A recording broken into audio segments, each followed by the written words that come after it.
Hello, and Welcome to the D&D world. with me, Dr. J.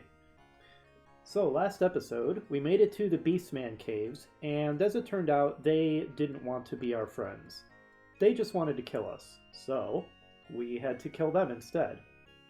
However, we did find a tunnel leading to another realm, which was blocked by vines that we couldn't part for some reason.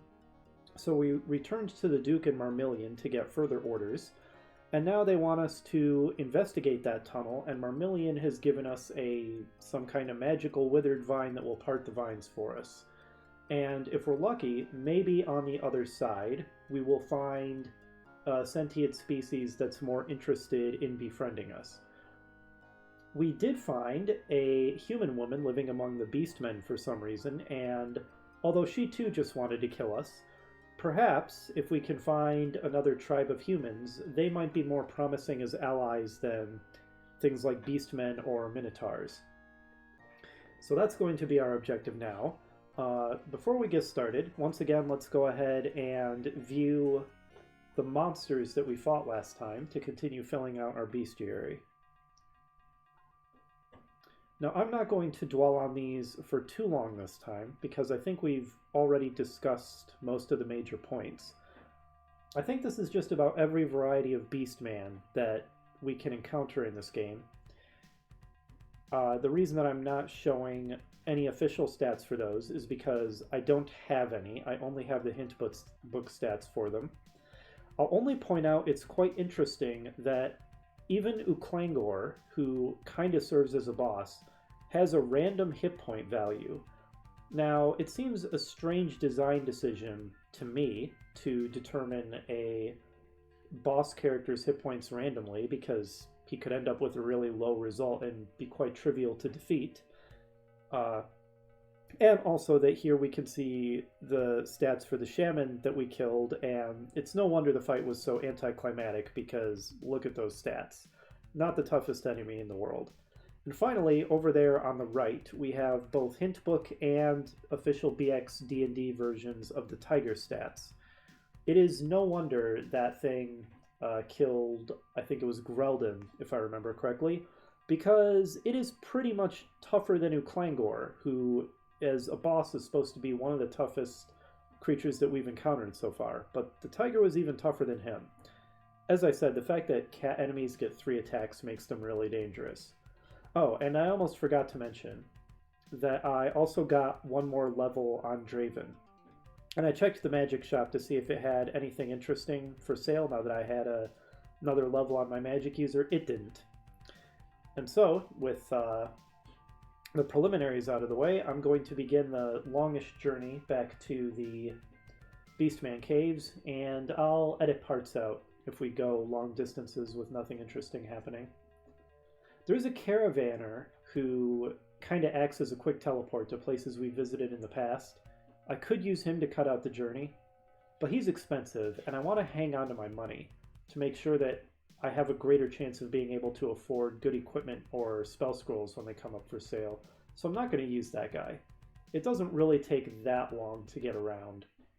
And also, it's fun getting into fights and gives us valuable experience since we're not using the grinding location. Here are some enemies that want a piece of us. Very familiar encounter by this point. Hill Giant and Grizzly Bear. I'm going to show off the power of all our disabling spells by, first off, blinding this Grizzly Bear so that it can't go berserk on me.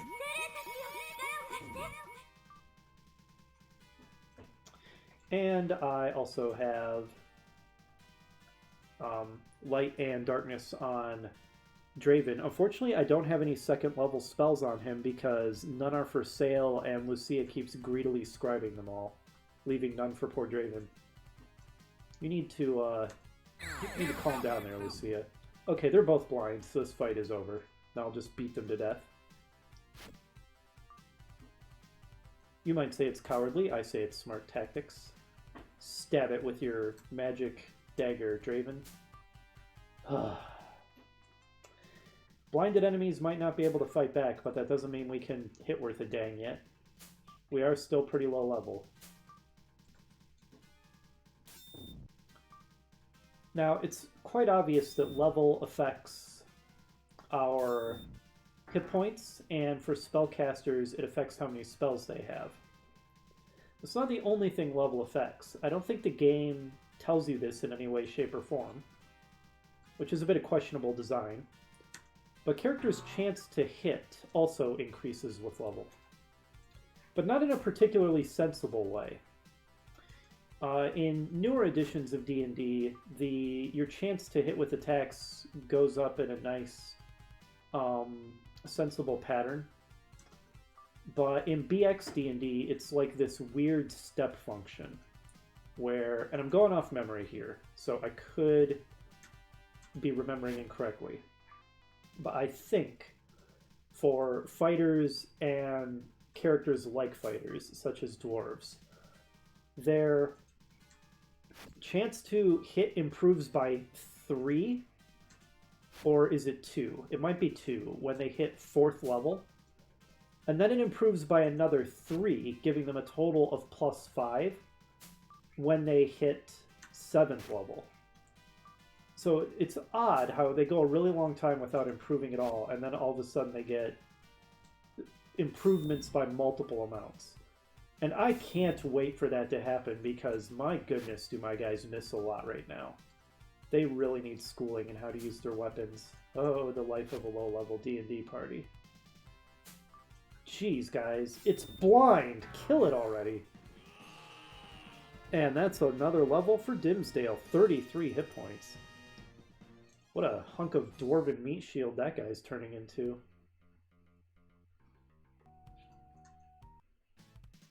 And as we get near the Beastman caves, the chances of encountering huge beastmen seem to increase, which makes sense. So, once again, let's go ahead and just disable this guy and take care of business. Once our casters hit 5th level and gain access to 3rd tier spells, we'll finally get powerful damaging spells. Fireball and Lightning Bolt, tier 3 spells, are very strong. So far, our disabling spells have been just far, far better than our rather pathetic damaging spells, but that situation doesn't last forever. Fireball and Lightning Bolt are really just straight up overpowered. Magic users finally become a good class once they gain access to those spells. Your mages are basically your nukes. They spend most of their time not being that helpful, but when you need them, you really need them, because they can let the destruction and devastating pyrotechnics fly. My kingdom for a party that can hit. Like I said, I can't wait till my warrior types hit 4th and then 7th level and gain an increased chance to hit enemies.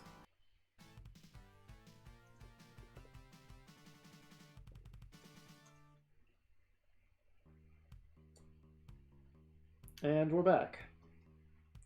So since my party is a mix of 3rd and 4th level characters with magical gear that is quite good, we are pretty strong for the point of the game at which we're at, since we're not intentionally power leveling. Obviously, if you're using the Cave of Grindingness, you can have extremely high level characters basically whenever you want. But since we're not doing that, this is a very respectably strong party for this point in the game. Now, I'm going to go ahead and rest. I'm going to keep the disabling spells on my casters to use in case we run into tough things in here, which I definitely expect that we're going to run into some nasty monsters in this tunnel.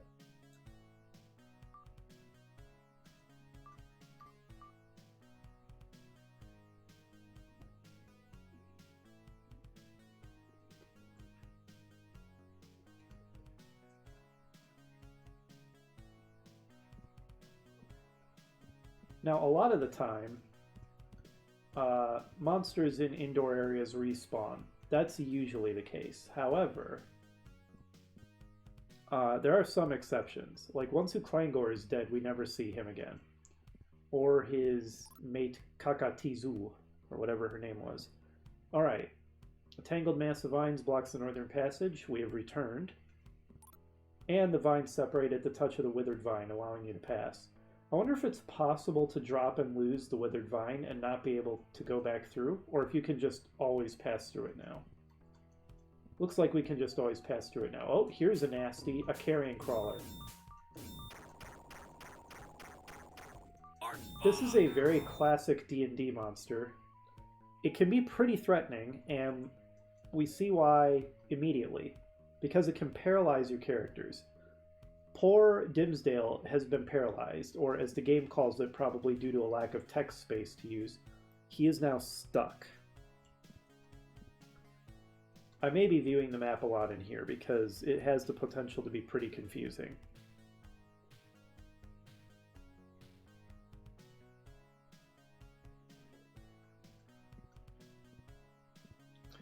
I don't remember what causes stuck to wear off. I'm not going to worry about it for now. A Tuatara. Now I'm going to demonstrate the kiting in this game on this thing. And how, as long as you're willing to be a little cheesy and take a little time because you're moving a lot, you can kill a lot of enemies without them ever being able to get in a hit. As long as you stay on the move and you have enough space to maneuver. I don't feel too bad about using that tactic because A, I think the game was designed with that tactic in mind, so I think I'm playing as intended. And B, which kind of relates to A, the monsters in caves tend to be very tough. What the? Poison. We've been attacked from behind! We were ambushed. Okay. So now we've got two poisoned characters. You can see them taking damage from the poison. And Dimsdale is stuck. So this is pretty bad. The monsters in here have the ability to bestow a lot of negative status effects on us.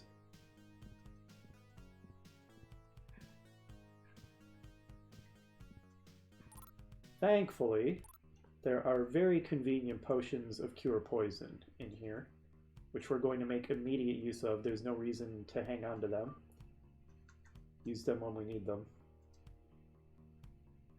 The controls in this game, man. I love this game, I really do, but certain things about it are painful. Controls are a big one.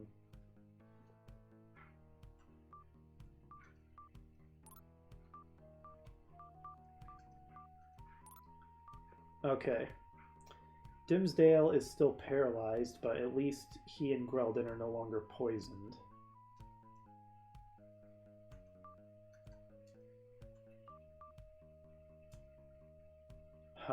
Don't know if there's anything I can do about that stuck. I might as well not hold back on the heals either, since we are quickly finding out it's pretty threatening in here.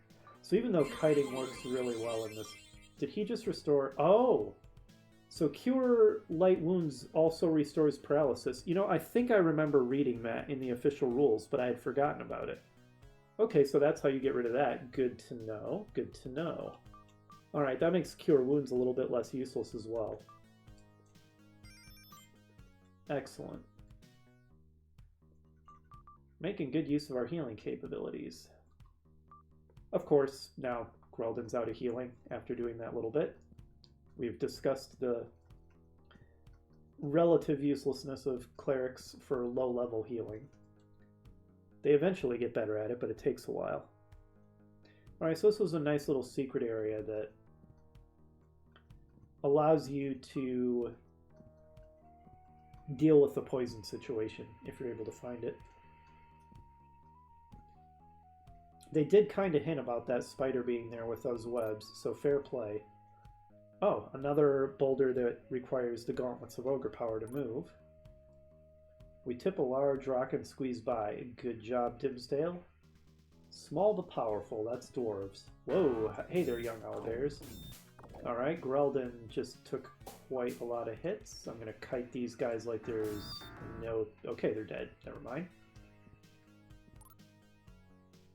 Dispel magic. Situational, but useful when you need it. We found 80 gold in a rotted leather purse. I'm going to start using these potions of healing. there's really no use trying to hold on to them until the end of the game or that sort of thing. You don't have the inventory space for it. One of the things the limited inventory does in this game is it forces you to actually use consumables, which, as I said before, I actually like that. That you have to be mindful of your inventory.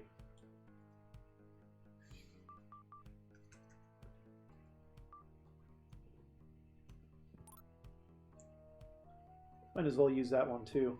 Dimsdale's pretty hurt. I could try to rest, and maybe I could. Resting in caves works unless monsters are too close to you.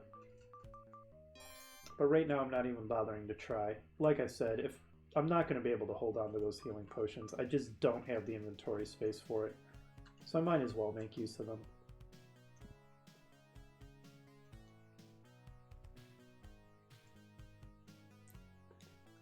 Nice how there's little secrets like that scattered around in these maps. Anything here? It is unfortunate that they had to reuse the same graphics so many times that there are, I guess you could say, special terrain features that don't get unique graphics. They're just reused graphics. But at least they have the text messages to identify when things are special.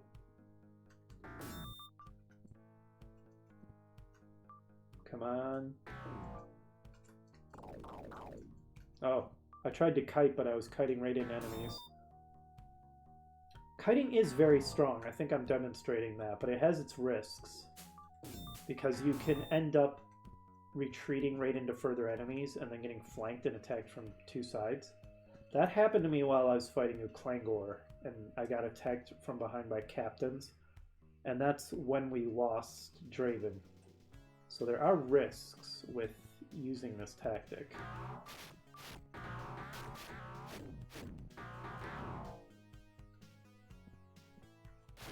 Giant toad.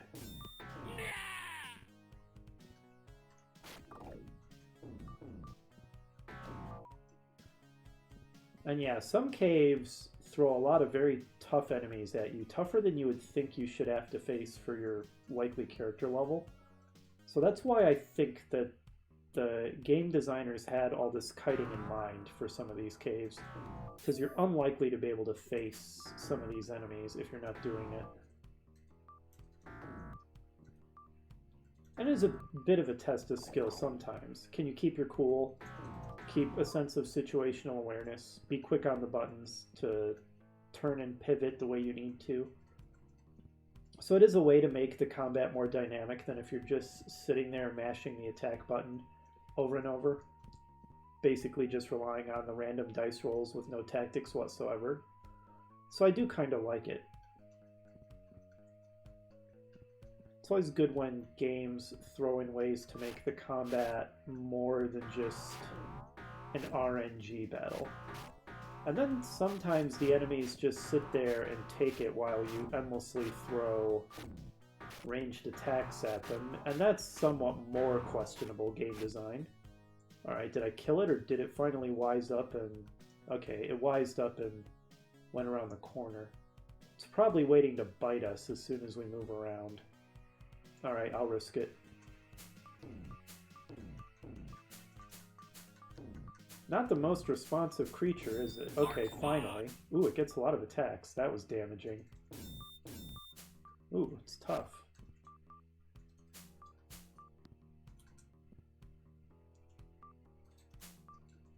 Hard to hit, too. We're whiffing like crazy. Finally. Good job, Grelden. Cave in its skull with your mace. Holy man.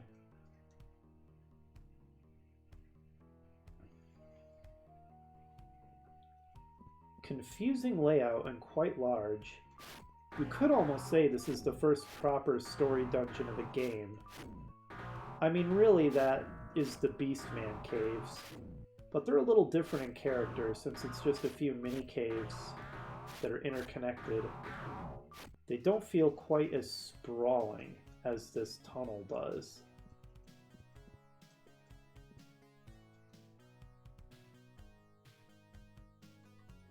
I'm sure you've noticed, but I'm a huge D&D fan. I love the sense of fantasy adventure and being a party of heroic adventurers, using sword and spell to go through dangerous exotic locations and through deadly dungeons fighting horrible monsters. I just love it. It's so fun.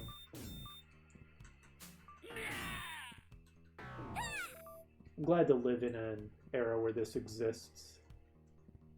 Remember, before D&D, games like this weren't really a thing.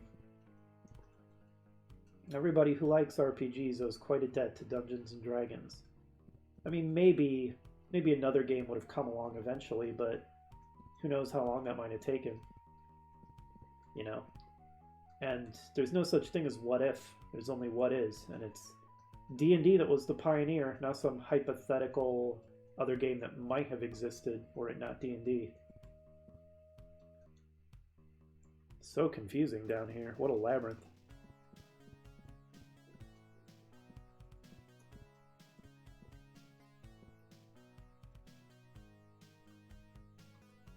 I'm sorry for constantly checking the map, but I would have trouble keeping my bearings without it. Troglodytes. So troglodytes are another savage humanoid race, somewhat like the Beastmen, just in terms of their, I guess, role. They're not really like them much at all otherwise. They don't have that genetic instability that causes them to take on countless forms. They're sort of reptilian. They dwell underground. They are regarded as extremely vile, even more so than things like orcs or goblins. In official D&D, they are infamous for having an ungodly, awful stench that can actually cause negative status effects, the exact effects of which vary depending on which edition of D&D you're playing.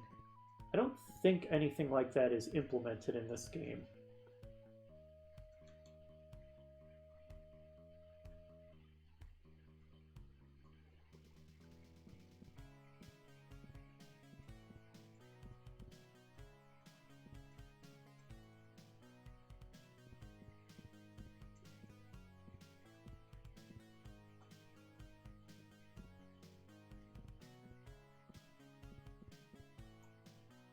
Man, I'm getting lost. See, I'd probably do a better job keeping my bearings without the map if the map wasn't a thing that existed. What I mean is, because I know that there is the map, I'm not making much of an effort to create a mental map as I go, because I know I can just check the map whenever I start to feel confused. If I didn't have that, I would actually be trying to remember where everything is, draw out a map in my head as I go, but I'm not really bothering. Troglodyte Subchiefs. Die, Trog scum.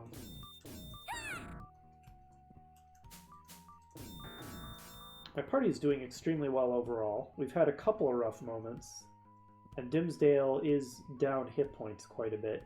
Thankfully, he is already turning into just this... Okay, we got hit from the side. Ambushed. The Troglodyte Chief! He ambushed us. He nearly killed Greldon. Do I have any more heals available? I have one more potion of healing. This seems like a good time to make use of it. Still don't feel too comfortable with that.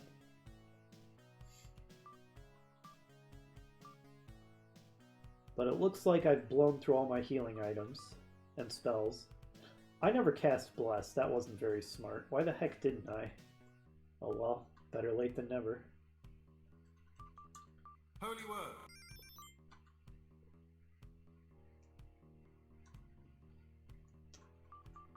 I'm sometimes kind of a reflective thinker. The more time I have to think, the better I do. Which means playing somewhat fast and commentating at the same time. I do make some tactical mistakes, like forgetting to cast my Bless spell. But that's fine. Imperfect play just makes things more interesting for the viewers, right? Unless you're, here for a perfect run, but I already said that that's not what this is. I'm not trying to speed run this game. Taking my time and savoring it and sharing everything that I know about it. Oh, more trogs. Quite a swarm of them, it appears. Now, because there's so many, the kiting tactic is going to be difficult to use. I'm going to try to avoid presenting my left side because that's where Greldon is. I don't want him taking more hits. Hiding around this corner and attacking them is going well. It says young troglodytes, so I don't know how young is young, but I guess not full grown. Okay, this is getting very dangerous. Very dangerous. Dimsdale is almost dead. Azata Tuatara, we already established how strong those are. Okay, we cannot let that thing get hits in on us.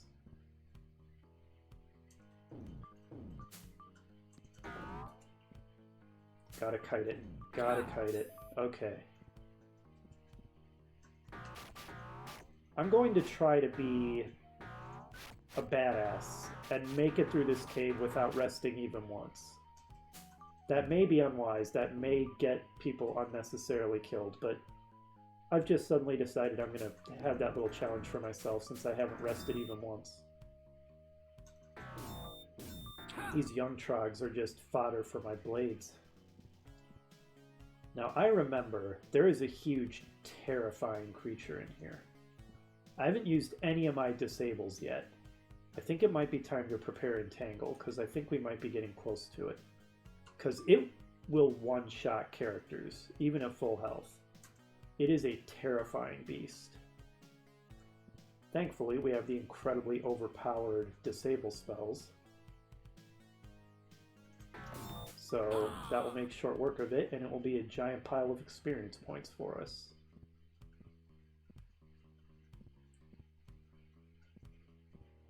Old school editions of D&D like BX are interesting. They sometimes are like well balanced in surprising ways, showing that people were putting a lot of thought into that kind of thing even back then. And sometimes things that seem unbalanced at first, upon further examination, you realize they are kind of more balanced than you thought. But there are also some things that clearly just aren't very well balanced. And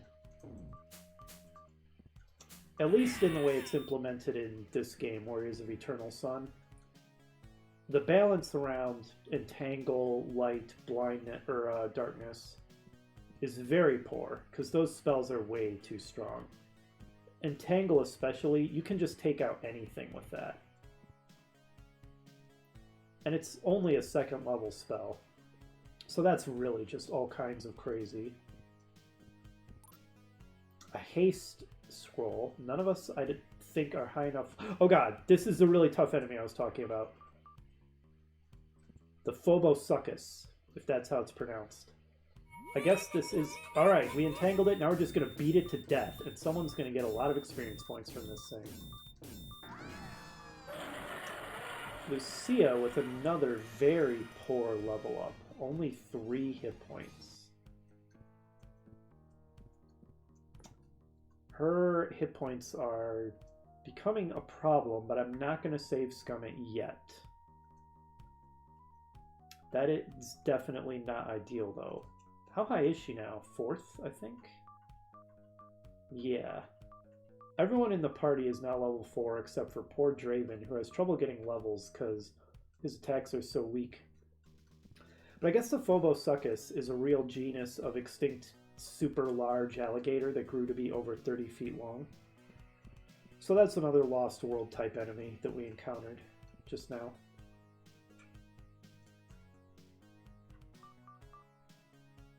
Thankfully we had the Entangle for that Phobosuchus, because it could have TPK'd us. TPK stands for Total Party Kill, if we hadn't had that ready.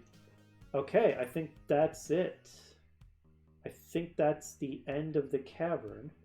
The text says the west wall has a strange pattern of holes in it. Once again, they have to use text to make up for the fact that it's a generic image that just looks like everything else. just another boulder hole. Now that we've seen that, we actually don't need to proceed. We can advance the plot without going through that hole there. We could head back to town and get the next leg of our quest. But we're doing all the content, which means, of course, we're not going to skip the next part of the story, optional or not.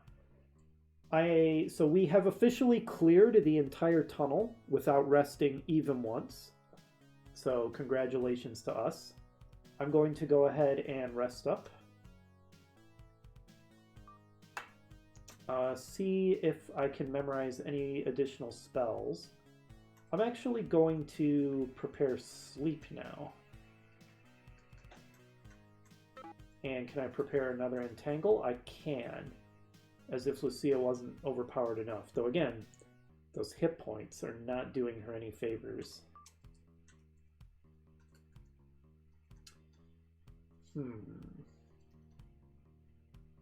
I don't think we're going to encounter any spellcasters in the next area, so I'll just prepare... Never mind, I won't prepare anything extra. And... I'm going to go ahead and prepare... What the heck, more sleeps, why not? Sleep is good. We establish this. And poor Draven still doesn't know any second level spells. Or second tier. It is called second level, but that's confusing, so I go with second tier instead.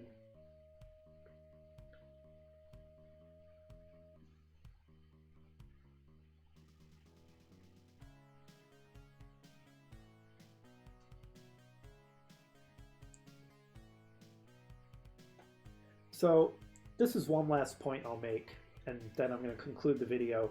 Another thing that's dumb in some old editions of D&D is that you recover 1 hit point per 8 hours of sleep, which actually means the stronger your characters become and the more hit points they have, the longer it takes them to recover, which really doesn't make any logical sense when you think about it.